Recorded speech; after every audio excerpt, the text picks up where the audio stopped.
तो अस्सलाम वालेकुम।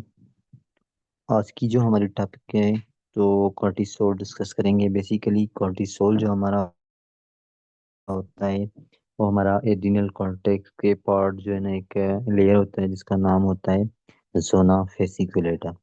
इस जोना फेसिकुलेटा में हमारा जो है कॉर्टिसोल की सेंसेस होती है। ये मैं नॉर्मली इसका जो है ना मैकेनिज्म बता देता हूँ। सिंपल कि हाइपोथैलेमस से इसका जो है ना एक सिग्नल रिलीज होता है जिसका नाम है सीआरएच। सीआरएच का फुल फॉर्म है corticotropin releasing hormone. This signal that activate the anterior pituitary gland. In anterior pituitary gland ये हमारा क्या करवाता है, एक हमारा सिग्नल दूसरा रिलीज करवाता है जिसका नाम है एसीटीएच। ठीक है। तो बेसिकली ये एसीटीएच जो होता है ये जाएगा एड्रिनल कॉर्टेक्स के ऊपर। एड्रिनल कॉर्टेक्स में ये हमारा कॉर्टिसोल की क्या करवाता है, सिंथेसिस करवाता है। ठीक है, किस लेयर में, जोन ऑफ फेसिकुलेटा में।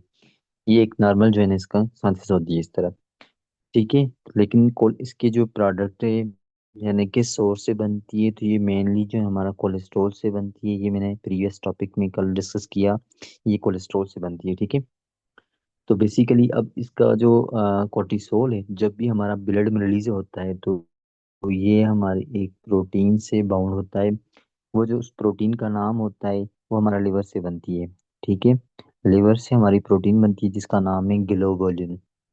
ग्लोबुलिन। ठीक है। तो ये प्रोटीन से हमारे पास उस प्रोटीन का नाम है corticosteroid binding globulin. Corticosteroid binding globulin यानी कि सीबीजी एक प्रोटीन होती है जिससे बाउंड होता है हमारा जो है ना कॉर्टिसोल। अब हमने डिस्कस करना है कि इसका जो फंक्शन है वो किस तरह से जो है ना होता है। तो बेसिकली जब भी हमारा कॉर्टिसोल ब्लड में रिलीज होता है तो कॉर्टिसोल बेसिकली ये जाएगा जो है ना सेल के ऊपर। मतलब किस तरह जो है ना सेल के ऊपर हमारे होंगे ग्लूकोकॉर्टिकोइड रिसेप्टर। ग्लूकोकॉर्टिकोइड इस रिसेप्टर पे जाके ये क्या करते हैं, काम करते हैं। तो फॉर एग्जांपल अगर ये एपेटाइट को इंक्रीज कर रहा है तो फॉर एग्जांपल ये हमारा जो है ना गैरन हार्मोन को जो है ना स्टिमुलेट कर रहा है। अब ये गैरन हार्मोन जो होता है ये कहाँ से बनता है, स्टोमक से बनता है। ठीक है। तो ये इंक्रीज करवाता है अपीटाइट को। ठीक है। दूसरा ये हमारा जो है ना ब्लड वेजल में एक हमारे रिसेप्टर होते हैं अल्फा वन रिसेप्टर्स। ठीक है। तो उनको ये क्या करता है, अपरेगुलेट्स करता है। तो जैसे वो अपरेगुलेट होंगे तो हमारा ब्लड प्रेशर जो है ना राइज होगा। और ये जो हमारा कोर्टिसोल हार्मोन होता है ये सेंसिटिव होता है ज्यादा किस किस हार्मोन के लिए, नॉरएपिनेफ्राइन के लिए और एपिनेफ्राइन के लिए। ठीक है। और जब हमारी कोर्टिसोल ज्यादा कंसंट्रेशन होती है तो हमारे जो मिनरलोकॉर्टिकॉइड रिसेप्टर से बाइंड हो जाता है। ठीक है। तो दूसरा इसका जो है ना फंक्शन ये है कोर्टिसोल का कि ये हमारा जो है ना इंसुलिन रेजिस्टेंस ज्यादा करवाता है। इंसुलिन रेजिस्टेंस किस तरह, मतलब जिस तरह जो है ना ये हमारा डायबिटो, दूसरा इसका नाम है डायबिटोजेनिक। ये हमारा डायबिटोजेनिक भी हार्मोन है। अब इंसुलिन रेजिस्टेंस उसको मतलब कि इंसुलिन रिलीज हो रही है लेकिन सेल के ऊपर जो रिसेप्टर होता है इंसुलिन रिसेप्टर वो जो है डिसफंक्शन कर लेगा। ठीक है। मतलब ये हमारा जो है सही तरह से काम नहीं करेगा। ये कौन सा रिसेप्टर होगा, ये इंसुलिन रिसेप्टर होगा। ठीक है। जहाँ पे इंसुलिन वर्क करेगा सेल से ऊपर ताकि ग्लूकोज अपटेक करे ब्लड में से लेके। जो फॉर एग्जांपल ये हमारा ब्लड है, इस ब्लड में हमारा ग्लूकोज है। ये ग्लूकोज नॉर्मली हमारा आता है, अपटेक इंसुलिन काम करवाता है। लेकिन ये हमारा जब कोर्टिसोल होता है तो कोर्टिसोल इंसुलिन की इंक्रीज रेजिस्टेंस करवाता है। तो इस रिसेप्टर की जो है ना कह लो कि डिसफंक्शन इसका करवाएगा। ठीक है। तो इस हिसाब से जो है ना ये हमारा डायबिटोजेनिक हार्मोन होता है। ठीक है। दूसरा ग्लूकोनियोजेनेसिस को इंक्रीज करता है। ग्लूकोनियोजेनेसिस मींस के अमाइनो एसिड जो है ना नॉन कार्बोहाइड्रेट सोर्स से ये हमारा क्या करता है, ग्लूकोज फॉर्मेशन करता है। और सेकंड इसका लिपोलाइसिस मींस के लिपिड की जो है ना ब्रेक डाउन करवाता है। तीसरा इसका जो है प्रोटियोलाइसिस। ठीक है। तो प्रोटीन की जो है ना भी ये लाइसिस करवाता है। लेकिन ग्लूकोज को डिक्रीज यूटिलाइजेशन करवाता है, मतलब कह लो कि ग्लूकोज को कम यूज करता है।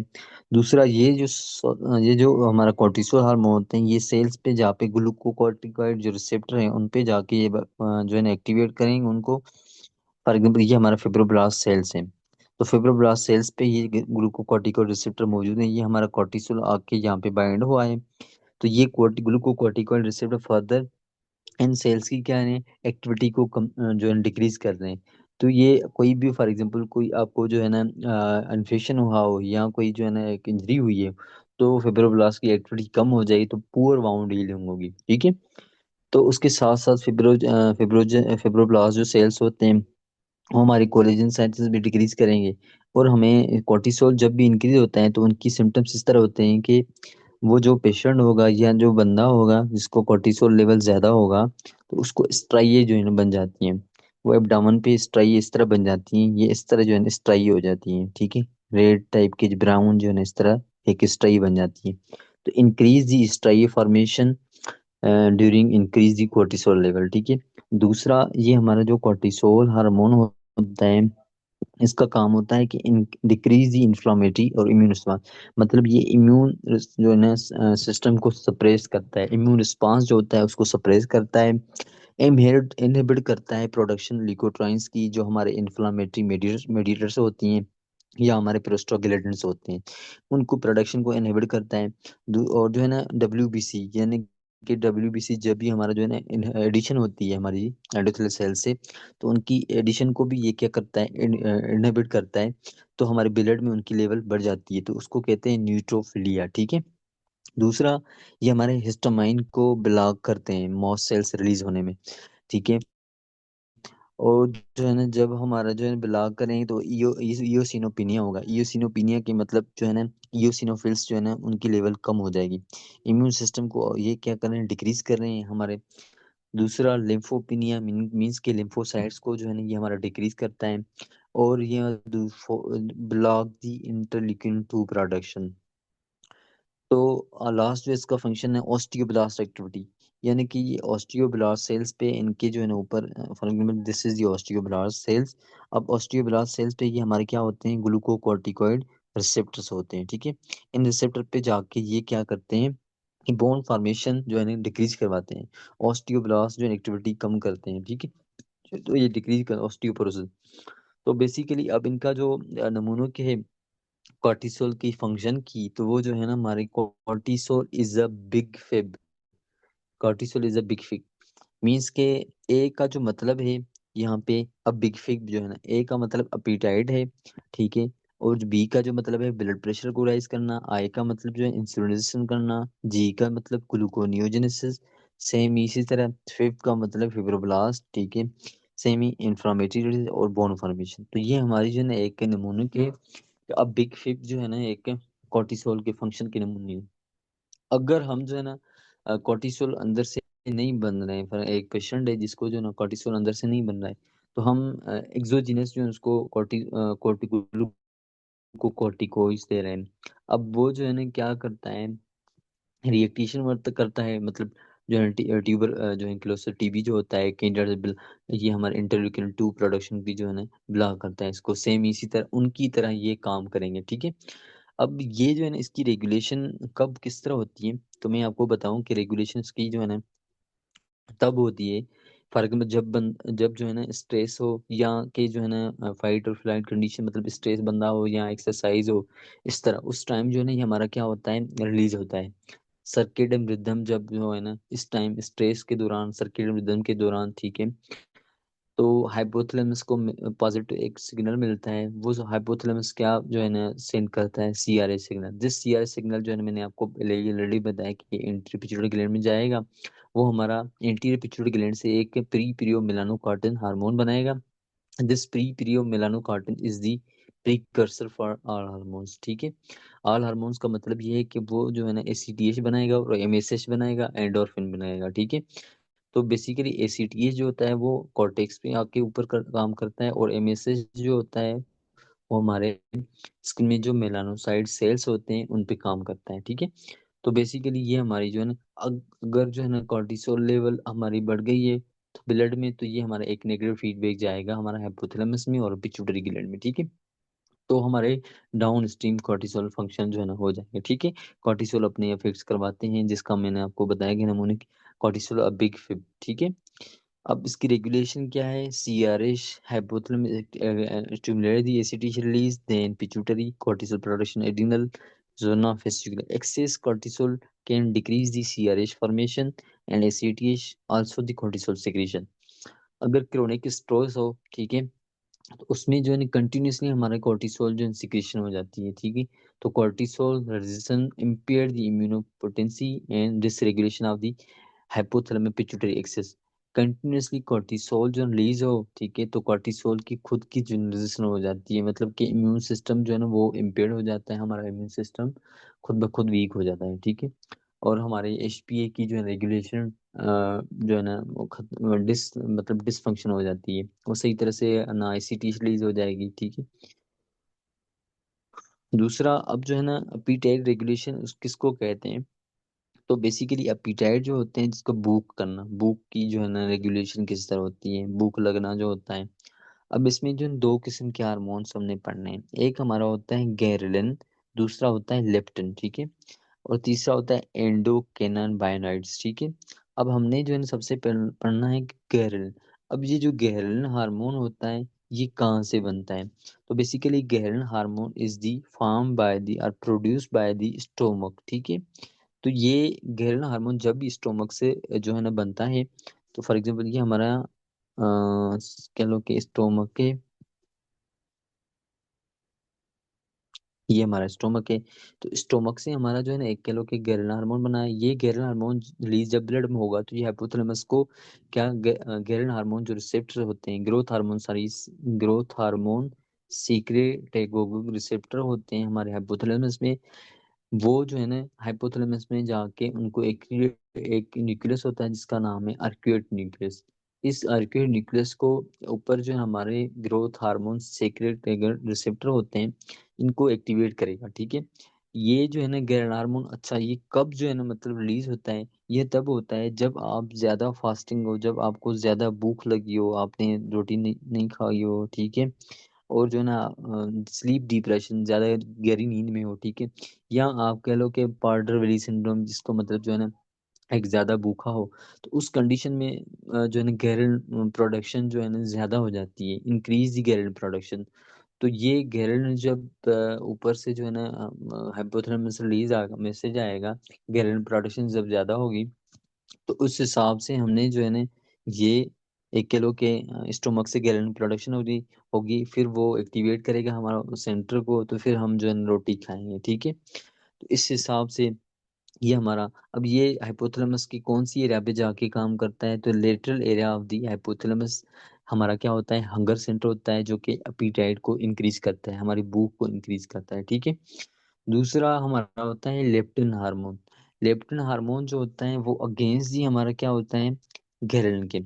यानी कि जब हमारा जो है ना घरेलन हार्मोन रिलीज होता है तो हमने खाना स्टार्ट करना होता है, जब हम जो है ना हमारा हमने खाना जो है ना खा के फुल होना है, तो हमारा लेप्टिन हार्मोन रिलीज होना है।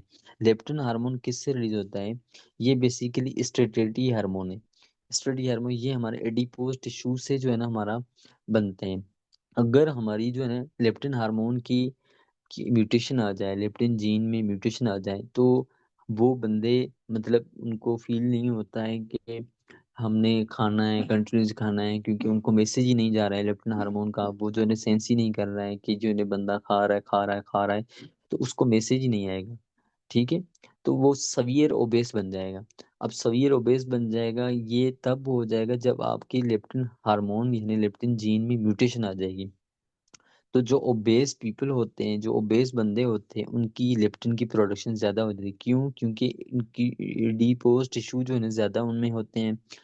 कभी कभी जो ना वो टॉलरेंट हो जाते हैं, यानी कि रेजिस्टेंट बन जाती है लेप्टिन एनोरेक्सिन, जब मतलब स्लीप डिप्राइवेशन और स्टारवेशन में हो, ठीक है, तो हमारी जो है ना हमारी लेप्टिन प्रोडक्शन कम हो जाती है। मतलब कि आप सो रहे हो स्टारवेशन, उस टाइम जो है ना स्लीप प्रोडक्शन अपना लेप्टिन की प्रोडक्शन जो है ना कम हो जाती है। अब मैंने आपको बताया कि ये किस सेंटर, हाइपोथैलेमस के किस सेंटर में होता है, तो ये हमारा वेंट्रोमीडियल होता है, और वे ये जो हमारा गैरल हार्मोन था वो हमारा लेटरल साइड ऑफ दी हमारा जो है ना हाइपोथैलेमस में था, ठीक है। तो ये बेसिकली स्टडी सेंटर को जो है एक्टिवेट करता है हमारा लेप्टिन हार्मोन। ये this study centre decrease the appetite, ठीक है, जब हम जो है ना खा के बस करते हैं तो हमारा स्टडी हार्मोन जो रिलीज होता है, ठीक है। दूसरा होता है एंडोकेनाबाइनर्स, ये भी कैसे कह लो कि हाइपोथैलेमस में ही होता है, अब कैनाबाइनोइड रिसेप्टर होते हैं हमारे हाइपोथैलेमस में और न्यूक्लियस अकम्बस। ये जो है ना हमारे दूसरे कह लो कि होमियोस्टेटिक और हेडोनिक कंट्रोल, फूड इनटेक को कंट्रोल करता है। ये भी हमारा गैरन की तरह काम करता है, मतलब ये हमारा अपीटाइट को जो इंक्रीज करता है, ठीक है। एक्सोजीनस जब भी हम जो है ना कैनाबाइनोइड्स देते हैं तो ये हम एक मुंचीज बनाते हैं। मुंचीज का मतलब ये हमारा क्या जो अपीटाइट को इंक्रीज करता है, ठीक है। अपीटाइट को इंक्रीज करता है, ठीक है। तो ये बेसिकली एक हमने रेगुलेशन पढ़ ली गैरन और लेप्टिन हार्मोन की, ठीक है। अब हमने पढ़ना है कि ये जो हमारे signal pathways of the endocrine system hormones की हैं, ये किस तरह होती हैं। तो बेसिकली जब भी जितनी भी हमारे एंडोक्राइन सिस्टम में हार्मोन्स हैं, एंडोक्राइन सिस्टम में एक हमारे होते हैं इंट्रासेल्यूलर हार्मोन्स, एक हमारे होते हैं extra cellular, sorry intracellular receptor होते हैं, एक हमारे एक्स्ट्रा सेल्यूलर रिसेप्टर होते हैं।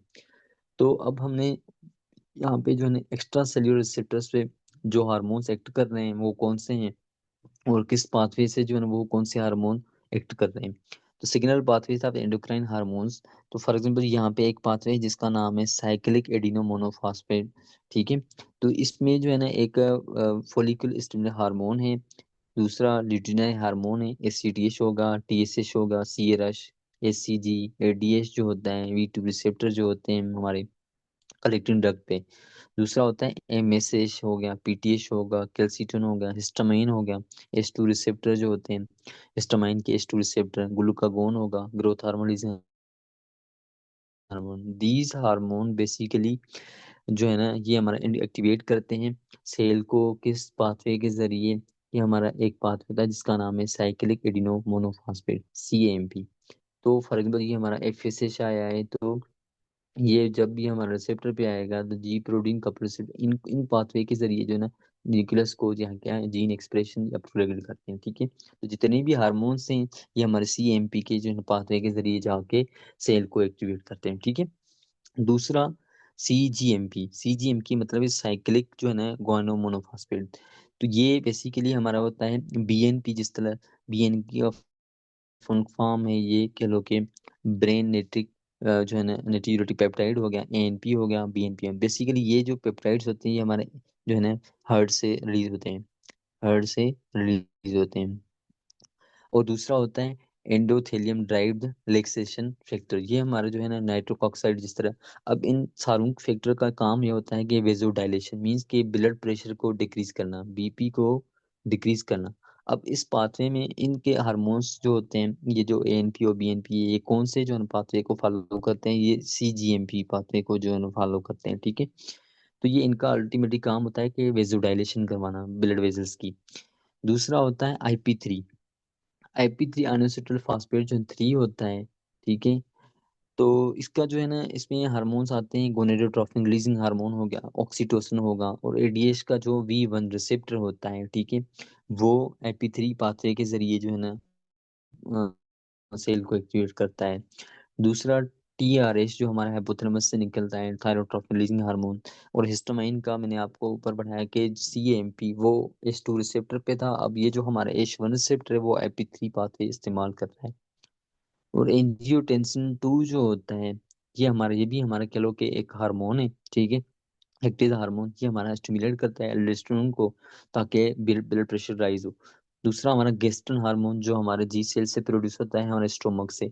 ये बेसिकली इसकी जो नमूने के गोट है, ये मैंने यहाँ पे बेड जो ग्रेम पे ये इनकी नमूने के, आप इनको याद कर लेना, ठीक है। दूसरा होता है इंट्रासेल्यूलर रिसेप्टर जो है, जिस तरह हमने बताया कि इंट्रासेल्यूलर रिसेप्टर जो है किस तरह होते हैं। तो जितने भी हमारी स्टीरॉयड जो हार्मोन्स होते हैं वो इंट्रासेल्यूलर सेल पे, मतलब उनका जो रिसेप्टर होगा, स्टीरॉयड जो होते हैं हार्मोन्स, उनका जो रिसेप्टर होगा या तो वो न्यूक्लियस में होगा या तो वो साइटोप्लाज्म में होगा। लेकिन जो एक्स्ट्रा सेलुलर रिसेप्टर होंगे उनका जो रिसेप्टर होगा वो सेल की सरफेस पे होगा, ठीक है। तो स्टीराइड जितने भी हार्मोन्स है यानी कि जो लिपोफिलिक हार्मोन्स है उनका जो रिसेप्टर होगा वो हमारा साइटोप्लाज्म में होगा या न्यूक्लियस पे होगा। तो जिस तरह हमारा प्रोजेस्टेरोन है ये हमारा जो है स्टीरॉयड से बना होता है, एस्ट्रोजन हो गया, टेस्टोस्टेरोन हो गया, कॉर्टिसोल हो गया, अल्डोस्टेरोन यानी कि T3 T4, और vitamin D. These hormone basically ये हमारे रिसेप्टर को सेल के अंदर जाके एक्टिवेट करते हैं डायरेक्टली। और दूसरा जो है ये हमारे क्या है एक्स्ट्रा सेलुलर रिसेप्टर है, एक्स्ट्रा सेलुलर रिसेप्टर ये हमारे, जिस तरह इंसुलिन लाइक ग्रोथ फैक्टर हो गया, फिब्रोब्लास्ट ग्रोथ फैक्टर हो गया, प्लेटलेट ड्राइव ग्रोथ फैक्टर हो गया, और ईजी एपिडर्मल ग्रोथ फैक्टर हो गया, इंसुलिन हो गया, ये हमारे मेप काइनेस पाथवे को जो है ना फॉलो करके आगे जाके जो है ना उनको एक्टिवेट करते हैं। ठीक है, दूसरा होता है नॉन रिसेप्टर टायरोसिन कास्वे। अब इसका मतलब ये है कि ये पाथवे इसमें कौन से आते हैं, तो granulatory colonic stimulate factor, granulocyte colonic stimulate factor. दूसरा इरेथ्रोपोइटिन, इरेथ्रोपोइटिन आरबीसी को जो है ना प्रोड्यूस करता है। थ्रोम्बोपोइटिन ये हमारे प्लेटलेट्स को, प्रोलेक्टिन हार्मोन्स होगा, ये स्टिमुलेट करता है मिल्क प्रोडक्शन को। और कुछ इम्यूनोमोड्यूलेटर जिस तरह हमारे साइटोकाइंस हो गए, इंटरलेकिन 2 हो गया, 6 हो गया, और इंटरफेरन गामा हो गया, और ग्रोथ हार्मोन हो गया। ठीक है, तो ये जो है ना बेसिकली किस पाथवे को, नॉन रिसेप्टर टायरोसिन पाथवे में आता है, एक हमारा जे का आता है, और straight pathway, these pathway that regulate by these hormones. ठीक है, तो ये बेसिकली एक था। अब जो signalling of the signalling pathway of steroid hormones क्या होते हैं कि मैंने आपको बताया कि जो स्टीरॉयड हार्मोन्स होते हैं वो सेल्स के अंदर रिसेप्टर होते हैं, जो एक्स्ट्रा सेल्यूलर जो रिसेप्टर होते हैं वो सेल के बाहर होते हैं। तो ये basically for example progesterone hormone है, तो वो जाके, क्योंकि ये लिपोफिलिक है, ये डायरेक्टली क्रॉस कर सकता है सेल मेम्ब्रेन को, लेकिन जो एक्स्ट्रा सेल्यूलर रिसेप्टर होंगे, ठीक है, उन पे जो है ना ये हमारा जो हार्मोन आएगा ना वो लिपोफिलिक नहीं होगा, वो बेसिकली हाइड्रोफिलिक है। ठीक है, वो स्टेरॉइड से नहीं बना हुआ बेसिकली, इसलिए वो जो है ना उनकी सेल्स के ऊपर जो जो है ना हमारा रिसेप्टर एक्स्ट्रा सेल्यूलर सेल के बाहर होंगे उनके रिसेप्टर। ठीक है, तो ये डायरेक्टली जो इंट्रासेल्यूलर रिसेप्टर होते हैं, जो हार्मोन्स होता है प्रोजेस्टेरोन जिस तरह हो गया, जो ये डायरेक्टली आके हमारा जो न्यूक्लियस होगा उनको डायरेक्टली आके जीन की एक्सप्रेशन करवाता है।